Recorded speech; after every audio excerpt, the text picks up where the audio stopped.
فإذا هم مظلمون والشمس تجري لمستقر لها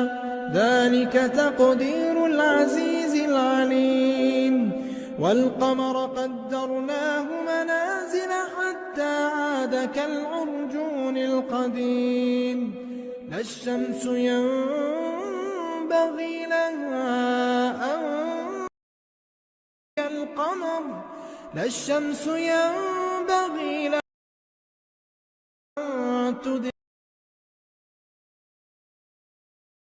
النهار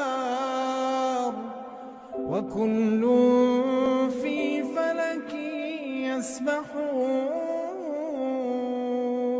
وآية لهم أنا حملنا ذريتهم في الفلك المشحون وخلقنا لهم من مثله ما يركبون وإن نشأ نغرقهم فلا صريخ لهم ولا هم ينقذون إلا رحمة